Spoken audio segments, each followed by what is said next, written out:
नमस्कार दोस्तों, मैं स्मित मिश्रा स्वागत करता हूं एक बार फिर से आप सभी का एनजेटी एजुकेशन में। साथियों, अमेरिका लगातार सबको धमकियां देता जा रहा था और अंत में जिसका इंतजार पूरी दुनिया को था कि भाई ये क्यों नहीं बोल रहा है, अंत में वो देश भी बोल पड़ा है, चाइना। यहाँ पर हम लोग बात कर रहे हैं चाइना की। चाइना ने आखिरकार फाइनली तंग आकर के ये बोल ही दिया कि जाओ, जो भी करना हो कर लेना। जिस चीज के लिए धमकी दे रहे हो बार बार कि चाइना पर ये टैरिफ लगाएंगे, चाइना पर वो लगाएंगे, आओ लगा लो, जो टैरिफ लगाना हो लगा लो, हम लोग हर प्रकार के युद्ध के लिए तैयार हैं। जिस भी प्रकार से लड़ना चाहते हो लड़ लो, चाहे वो ट्रेड वार हो, चाहे आप फिजिकल वार हो, या कोई ऐसे मतलब जिस भी प्रकार से लड़ना हो आ जाओ, हम लड़ने के लिए तैयार हैं। ये चाइना ने साफ तौर पर कर दिया है, कह दिया है। जब से डोनाल्ड ट्रंप अपने उल जलूल बयान दे रहे हैं, इस पर टैरिफ लगा देंगे, उस पर टैरिफ लगा देंगे, ये कर देंगे, वो कर देंगे, तब से आप देख रहे होगे कि चाइना जो है, चाइना और रसिया, ये दोनों देश बहुत ही साइलेंटली देख रहे हैं, बस केवल देख रहे हैं कि हो क्या रहा है, चल क्या रहा है। रसिया तो खैर वो तो मजे मजे में ही है, जैसे लग रहा है अपना ही कोई दूत के रूप में बैठा दिया है डोनाल्ड ट्रंप को। सारा चीज उसी के पक्ष में हो रहा है, तो इसलिए वो क्यों बोलेगा, वो तो एकदम शांति से मजे ले रहा है। चाइना भी अब तक शांत पड़ा था, लेकिन चाइना अब बोल पड़ा है जब बार बार उसका जिक्र हो रहा था। डोनाल्ड ट्रंप अपने हर बयानों में ये कहा कर रहे थे कि भाई हम कनाडा पर, मैक्सिको पर, चाइना पर, इंडिया पर टैरिफ लगाएंगे, टैरिफ बढ़ा देंगे अपना, ठीक है, जितना टैरिफ वो लोग लगाते हैं उतना टैरिफ लगाएंगे, कुछ एक्स्ट्रा टैरिफ लगाएंगे, बहुत सारी चीजें ये बोलते रहे थे। और अंत में अब चाइना ने खींच करके ये बोल दिया कि तुम्हें जो करना हो कर लो, हम लोग हर प्रकार के युद्ध के लिए तैयार हैं। बीबीसी का आप आर्टिकल देखोगे, China says it is ready for any type of war with US. साथ ही साथ इन्होंने एक हाई लेवल की मीटिंग बुलाई है अपने, जो भी उनके अधिकारी हैं, पदाधिकारी हैं चाइना में, उनकी मीटिंग बुलाई है और इस पर डिस्कशन किया है। एक गंभीर वार्तालाप अभी हुई है। तो मतलब खुलेआम ये कह देना, अब ये वीडियो, ये ट्वीट जो है इनका काफी ज्यादा वायरल भी हो रहा है। देखिए बीबीसी के आर्टिकल में क्या लिखा गया है कि ट्रंप के द्वारा चीनी वस्तुओं पर अधिक टैरिफ लगाने के बाद दुनिया के शीर्ष दो अर्थव्यवस्थाएं चाइना और यूएस, ये दोनों करीब पहुंच गई हैं किसके, टकराव के। चीन ने तुरंत जवाबी कार्रवाई करते हुए अमेरिकी कृषि उत्पादों पर 10 से 15% टैरिफ बढ़ा भी दिया है। और चीन के दूतावास ने मंगलवार को जारी सरकारी बयान की एक पंक्ति में पुनः पोस्ट करते हुए कहा कि यदि अमेरिका युद्ध ही चाहता है, चाहे वो टैरिफ युद्ध हो, व्यापार युद्ध हो, या किसी भी प्रकार का युद्ध हो, हम अंत तक लड़ने के लिए तैयार हैं। ये एग्जैक्टली उनकी वो लाइन है। खूब तेजी से वायरल हो रहा है ये चीज कि चाइना जो है अब आखिरकार आ गया है और पूरी जोर शोर से आ गया है। मतलब आप देखते हो ना कि जैसे कि कई बार अक्सर ऐसा देखते हो आप कि क्या किसी एक व्यक्ति को लगातार कोई पिंच कर रहा है, पिंच कर रहा है, पिंच कर रहा है, तो वो नहीं बोल रहा है, नहीं बोल रहा है, और फिर अंत में जब वो ऊब जाता है बिल्कुल, तब वो खुले तौर पर बोलता है, आ भाई तू लड़ ले, एक बार आ जाओ और जो भी करना हो आकर के कर लो, ठीक है। तो कुछ ऐसे ही यहाँ पर चाइना ने किया है। यहाँ पर मैं बहुत तारीफ नहीं कर रहा हूँ चाइना की, लेकिन चाइना के साथ कुछ ऐसा ही हुआ है कि लगातार ट्रंप चाइना चाइना चाइना करते आ रहे थे।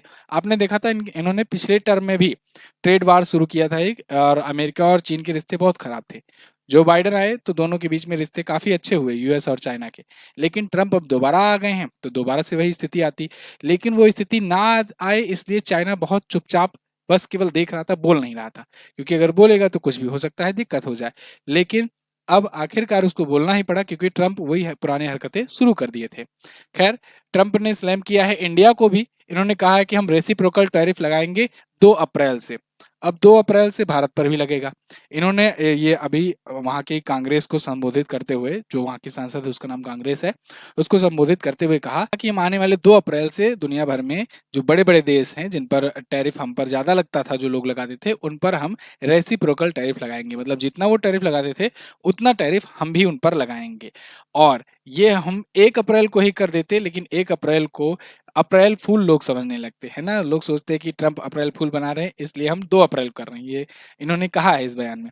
खैर, अब 2 अप्रैल को इंडिया पर, मैक्सिको हुआ, चाइना हुआ, कनाडा हुआ, ऐसे बड़े बड़े देशों पर बहुत सारे टैरिफ लग जाएंगे। अब आप कहोगे कि भाई दिक्कत क्या है इसमें कि इंडिया जितना लगाता है उतना ही अगर यूएस भी लगाने लगेगा तो एक्चुअली में ना एक समझौता है, इसके लिए एक ऑर्गेनाइजेशन है, वर्ल्ड ट्रेड ऑर्गेनाइजेशन, विश्व व्यापार संगठन।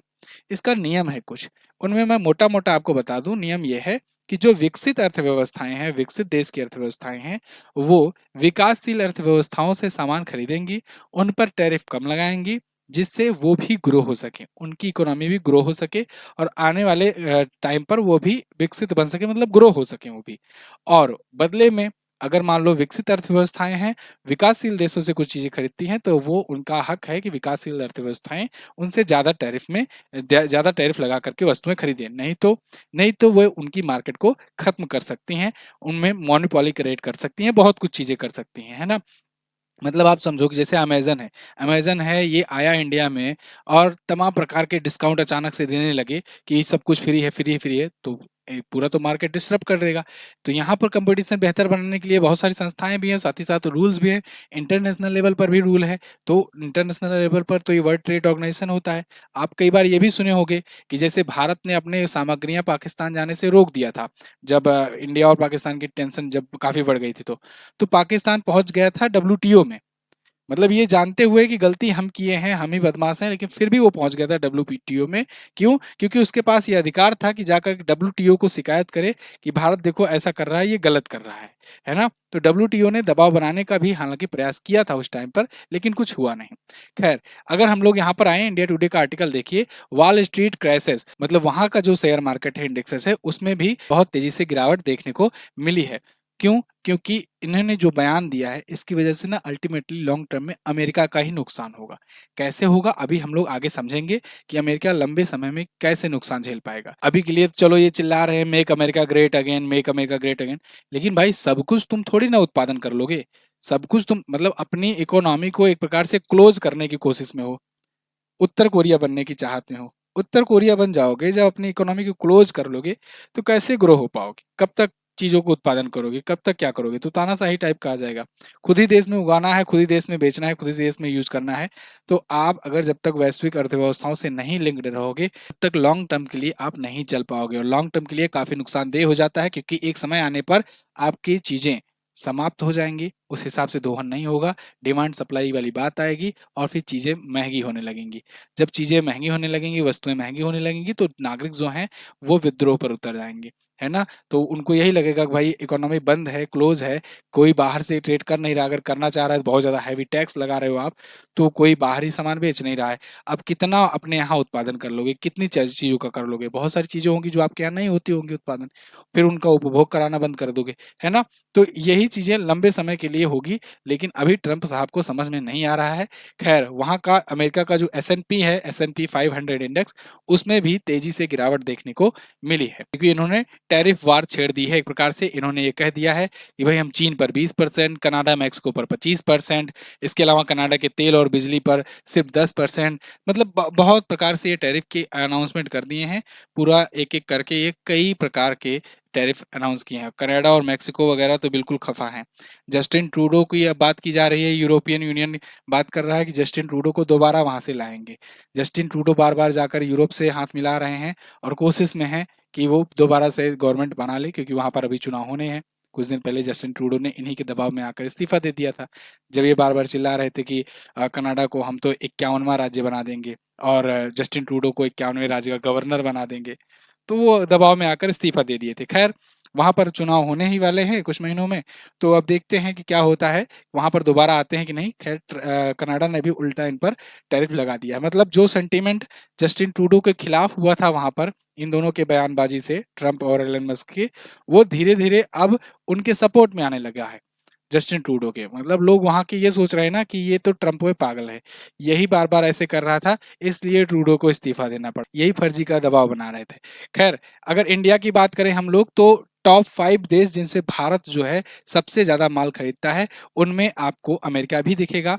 सबसे ज्यादा भारत चीन से माल खरीदता है, फिर रूस से, फिर यूएई से, फिर अमेरिका से, फिर सऊदी अरब से। ठीक है ना, ये भारत सरकार का डाटा है 24-25 का। इसमें बताया गया है 7.36 लाख करोड़ का माल जो है ये भारत खरीदता है चाइना से, फिर 4.32 लाख का रूस से, फिर ऐसे ही यूएई से, फिर अमेरिका के। अगर हम लोग बेचने की बात करें, तो सबसे ज्यादा जो वो 5 देश जिनको हम लोग सबसे ज्यादा माल बेचते हैं, उनमें अमेरिका है। अमेरिका को सबसे ज्यादा माल बेचते हैं 5.22 लाख करोड़ का। और ये ऐसा संभव इसलिए हो पाता है क्योंकि हम लोग जब वहां बेचने जाते हैं, तो वहां पर अमेरिका कम ड्यूटी लगाता है, कम टैरिफ लगाता था अभी तक, ठीक है, इंडिया के सामान पर, इंडिया के गुड्स पर। लेकिन अमेरिका से हम लोग कम खरीदते थे। अमेरिका से जो बढ़िया बढ़िया चीजें होती थी, जो मतलब महंगी महंगी होती थी, कॉस्टली, उन्हीं चीजों को खरीदा जाता था, जो कह सकते हैं लग्जीरियस चीजें हो गई ऐसी। 2.98, इसीलिए देखिए लाख करोड़ के साथ चौथे स्थान पर आता था इंपोर्ट में। लेकिन वहीं एक्सपोर्ट की अगर बात की जाए तो एक्सपोर्ट में हम लोग सबसे ज्यादा अमेरिका को बेचते हैं, क्योंकि अमेरिका कम टैरिफ लगाता था और हम लोग भर भर के वहां सामान बेचा करते थे। यूएई में दूसरा सबसे ज्यादा हम लोग एक्सपोर्ट करते थे, नीदरलैंड में, फिर यूके में, फिर और चाइना में। ठीक है, ये तो तब की बात थी जब 2 अप्रैल तक के पहले पहले वाली बात रहेगी, क्योंकि 2 अप्रैल से टैरिफ लग जाएंगे, नए नियम आ जाएंगे, तो फिर बहुत सारी चीजें बदल जाएगी। अब इससे असर क्या पड़ेगा, चीजें बदलेंगी तो? भारत पर असर अगर बात करें तो निर्यात पर सीधा सीधा असर पड़ेगा। क्यों? क्योंकि मैंने आपको दिखाया, जो इतना चीजें एक्सपोर्ट हो रही थी, अब जब वहां महंगी दाम में पहुंचेगी तो लोग खरीदेंगे नहीं उसको, है ना, जब टैरिफ बहुत ज्यादा लग जाएगा। जैसे जैसे मैं एक एग्जांपल लूं, टेस्ला। टेस्ला गाड़ी जो एलन मस्क की है, तो वो भारत में बहुत लंबे समय से एंट्री मारना चाह रही थी। लेकिन नितिन गडकरी साहब ने ये कहा था कि अगर यहाँ पर तुम आओगे तो हम 100% टैरिफ लगाएंगे। क्यों? क्योंकि तुम बड़ी कंपनी हो, कभी भी मोनोपोली क्रिएट कर सकते हो, तुम्हारी टेक्नोलॉजी बहुत हैवी है, मतलब ऑटो ड्राइविंग मोड में चलता है, बिना ड्राइवर लेस कार है वहां पर सब कुछ। लेकिन जब इंडिया में आओगे और तुमको अगर कम टैरिफ लगाएंगे, 30 लाख 35 लाख में बेचोगे, तो यहाँ के जो हमारे डेवलपर हैं, मैन्युफैक्चरर हैं, महिंद्रा हो गया, टाटा हो गया, बाकी जो कंपनियां हैं, वो टिक नहीं पाएंगी। वो इतने सस्ते में आपको कम्पिटिट नहीं कर पाएंगे। फिर हमारी मार्केट हो जाएगी क्रैश, आगे आने वाले दिन में तुम मोनोपोली क्रिएट कर लोगे। तो इसलिए यहाँ पर 100% टैरिफ लगाया जा रहा था। तो मतलब अगर उनकी 30 लाख की गाड़ी आ रही थी, तो 30 लाख की जो लोवेस्ट मॉडल उनकी थी, वो यहाँ आती थी तो वो 60 लाख की हो जाती थी। ऑन रोड आते आते वो 65 से 70 लाख पहुंच जाती थी। तो इसलिए एलन मस्क नहीं आ रहे थे यहाँ पर। लेकिन अभी रिसेंट के दिनों में पीएम मोदी की मुलाकात हुई एलन मस्क से, और अब देखो चीजें चेंज हो गई हैं, क्योंकि एलन मस्क अब तो भैया सबसे पावरफुल इंसान बन गए हैं। तो वो मनवा लिए मोदी जी को कि भाई अब 15% टैरिफ लगाएंगे। देख रहे हो, 100% से घट करके, 100 से भी ज्यादा परसेंट था, घट करके 15% पर आ गया इंडिया। ये दबाव है, साफ साफ जाहिर हो रहा है। अब 15% ही टैरिफ लगेगा और टेस्ला एंट्री मारना शुरू कर चुका है, मतलब यहाँ पर हायरिंग वगैरह भी शुरू कर दिया है इंडिया में। खैर इफेक्ट आप देखो टैरिफ का कितना बड़ा पड़ता है। अब ये 30 लाख की गाड़ी बहुत ज्यादा करके यहाँ 40-40 लाख तक में मिल जाया करेगी टेस्ला की, नहीं तो पहले वही 65 से 70 लाख में मिलती थी, मिलने वाली थी। ठीक है, अब ऐसे ही भारतीय सामानों के साथ होगा। भारतीय सामान जो वहां पर जो सस्ते में मिल जाया करते थे अभी तक अमेरिका में, अब उनकी कॉस्ट लगभग 1.5 गुनी हो सकती है, या हो सकता है और बढ़ जाए। ठीक है ना, तो अब यही देखना होगा कि क्या असर पड़ता है। खैर, अगर हम लोग बात करें कौन कौन से ऐसे 5 प्रोडक्ट हैं जिनको हम लोग सेल करते हैं, ठीक है, जिन्हें भारत अमेरिका से खरीदता है और जिन्हें भारत अमेरिका को बेचता है। तो बेचने में पहले बात करें तो हम लोग देखिए, भारत अमेरिका को बेचता है पेट्रोलियम। पेट्रोलियम जो है ये 4.31 लाख करोड़ का है। दवाइयाँ और टेलीकॉम इंस्ट्रूमेंट, मोती और महंगे पत्थर, इलेक्ट्रिक मशीनरी और इक्विपमेंट्स, ये सब हम लोग वहां पर बेचते हैं। भारत अमेरिका से खरीदता क्या क्या है? पेट्रोलियम का क्रूड ऑयल, देखो क्रूड ऑयल मतलब कच्चा तेल खरीदते हैं हम लोग, लेकिन उनको रिफाइंड ऑयल बेचते हैं। रिफाइंड ऑयल मतलब जैसे अपने पास बहुत सारी रिफाइनरी कंपनियां हैं, रिलायंस इंडस्ट्रीज हो गया, आईओसीएल हो गया, ठीक है ना, ये सभी ओएनजीसी हो गया, ये सब रिफाइनरी कंपनियां हैं। तो ये लोग क्रूड ऑयल खरीदती हैं, उसके बाद उनको रिफाइन करके पेट्रोल, डीजल, मिट्टी का तेल, बहुत सारे टाइप के तेल बना करके बेचती हैं। ठीक है, यूरोप हुआ, अमेरिका हुआ, इन सब देशों में। गोल्ड हुआ, गोल्ड भी हम लोग खरीदते हैं अमेरिका से। पेट्रोलियम प्रोडक्ट्स हो गए, इसके अलावा इलेक्ट्रॉनिक कंपोनेंट्स हुए, कोयला हुए, कोक हुए, ये सब हम लोग खरीदते हैं। तो इन पर टैरिफ कुछ इस प्रकार से दिया गया है। अब ये टैरिफ आगे बदल जाएगा जस्ट अगले महीने में। तो अब इसके लिए भारत क्या कर रहा है कि भारत सरकार कुछ स्टेप नहीं उठा रहा है क्या? शांत होकर के देख रहे हैं? नहीं, ऐसा नहीं है। पीयूष गोयल जी ये अमेरिका गए हुए हैं और वहां पर जाकर के मुलाकात करेंगे ये डोनाल्ड ट्रंप से, और हो सकता है इंडिया को लेकर के कुछ ट्रेड डील हो जाए अमेरिका से, और इंडिया को कुछ ऐसा एक्स्ट्रा बेनिफिट मिल जाए, जैसा आपने देखा था रसिया के मामले में। जब रसिया यूक्रेन युद्ध छिड़ा था तो दुनिया भर के तमाम देश जो है या तो सैंक्शन लगा रहे थे या तो रसिया के सपोर्ट में थे। लेकिन भारत ने वहां पर एक बीच का रास्ता निकाला। अमेरिका बार बार बीच में धमकियां दे रहा था कि भारत भी या तो सैंक्शन लगाए रसिया पर, या रसिया से ट्रेड करना बंद करे, नहीं तो हम भारत पर सैंक्शन लगाएंगे। लेकिन भारत ने एक बढ़िया सा तरीका निकाला, बीच में जाकर बातचीत किया और बातचीत से मसला हल हो गया। भारत को अमेरिका ने स्पेशल छूट दे दी कि चलो ठीक है, भारत को छोड़कर बाकी सब लोग जो हैं वो नहीं खरीदेंगे रसिया से ऑयल। तो कहीं ऐसा भी हो सकता है, हो सके इसकी उम्मीद की, इसकी खोज में गए हुए हैं पीयूष गोयल जी। लेकिन मैं यहाँ पर कह रहा हूँ, अभी गए हुए हैं, इसका मतलब ये नहीं कि हो ही जाएगा। भारत को एक स्पेशल ट्रीटमेंट मिल ही जाएगा, कोई भरोसा नहीं है डोनाल्ड ट्रंप का, है ना? और जब साफ तौर पर, खुले तौर पर बोल रहे हैं ऐसा नाम लेकर के, तो कोई भरोसा नहीं है। खैर, जो भी होगा मैं आपको अपडेट तो करूंगा ही। तो मतलब अब सब लोग कह रहे हैं कि ठीक है, आओ तुम अब शुरू हो जाओ, तुम चाहते ही हो युद्ध करना, तो आओ हम लोग भी शुरू करते हैं। हम लोग भी अपनी चीज़ों पर टैरिफ और बढ़ा देंगे। लगाओ तुम रेसिप्रोकल, हम तुमसे खरीदेंगे ही नहीं। अपना वाला नहीं बेच पाएंगे तो क्या हुआ, हम तुम्हारा वाला भी नहीं खरीदेंगे, है ना? हम भी अपने यहाँ इतना टैरिफ लगा देंगे कि बेच ही नहीं पाओगे। दुनिया भर के बहुत सारे देश हैं, हमारी मार्केट फैली हुई है। चाइना तो खास करके देखो, चाइना ना किसी एक देश पर उतना डिपेंड नहीं है। अभी मैं बात करूं अगर चाइना की, तो इंडिया से चाइना का ट्रेड 118 बिलियन डॉलर होता है। ऐसे अमेरिका से चाइना का होता है। चाइना ऐसे अफ्रीकी देशों में बहुत सारा सामान बेचता है, यूरोप में भी बेचता है। मतलब चाइना बहुत बड़ी मार्केट है, एक्सपोर्ट के मामले में तो बहुत आगे है। खैर, अब इसके कुछ इफेक्ट भी देखने को मिलेंगे, जैसे महंगाई बढ़ेगी, अमेरिकी बिजनेस पर असर देखने को मिलेगा, और हो सकता है बहुत सारी चीज़ों के लिए वो एक्सेसिबल भी ना हो, बहुत सारी चीज़ें वहाँ पर बिके ही ना। क्योंकि जब बहुत ज़्यादा टैरिफ हो जाएगा, जब बिकना कम हो जाएगा, तो यहाँ से जो कंपनियां होंगी वो वहाँ पर सामान ले जाकर बेचना ही बंद कर देंगी। भाई, जब बिक नहीं रहा है सामान, तो फिर वहाँ तक ट्रांसपोर्टेशन चार्ज ले जाकर देने का क्या मतलब? तो वहाँ पर बेचना जाना ही बंद कर देंगे। तो ऐसा भी हो सकता है, तो इसका खामियाजा देखने को मिलेगा अमेरिका पर। आपकी इसमें क्या राय है, आप लोग कमेंट करके बताइएगा। पसंद आई अगर वीडियो तो इसे लाइक शेयर कीजिए, और अगर आगे जो भी कोई अपडेट आता है मैं आपको बताऊंगा, चैनल को सब्सक्राइब करके रखिएगा। इसके अलावा जो लोग गवर्नमेंट एग्जाम की तैयारी कर रहे हैं उनके लिए ई बुक आती है, मंथली मैगजीन। फरवरी मंथ की आ चुकी है, हिंदी और इंग्लिश दोनों लैंग्वेज में अवेलेबल होती है। मात्र 20 रुपए में आपको ये ई बुक मिलती है, और इस ई बुक को आप एमजेटी ऐप से प्राप्त कर सकते हो। इसमें आपको 350 प्लस क्वेश्चन का चैप्टर वाइज डिटेल एक्सप्लेनेशन के साथ प्रश्नोत्तर माध्यम में रहता है कंटेंट। ग्राफिक्स का यूज रहता है, टेबल का, चार्ट्स का, इमेजेस का। ये बेहतरीन उपयोग करके आपको बहुत ही जबरदस्त ई बुक दी जाती है। एक सैंपल आप जा करके डाउनलोड कर सकते हो एमजेटी ऐप पर फ्री में, बिल्कुल उसका चार्ज नहीं देना है। और आप बाकी महीनों का भी डाउनलोड कर सकते हो। आप 2018 से लेकर आज तक के जितने भी महीनों का चाहो वहां से जाकर प्राप्त कर सकते हो। ई बुक सभी का है, ठीक है ना? तो पिछले साल का ही नहीं, पिछले पिछले पिछले साल का भी सब अवेलेबल है। आपको एमजेटी ऐप डाउनलोड करना है, आपको सिंपली जाना है बेस्ट ई बुक सेक्शन में, और 20 रुपए पे करके आपको ई बुक डाउनलोड कर लेना है। थैंक यू सो मच यहाँ तक देखने के लिए। मिलेंगे अगली क्लास में, तब तक के लिए नमस्कार, जय हिंद, वंदे मातरम।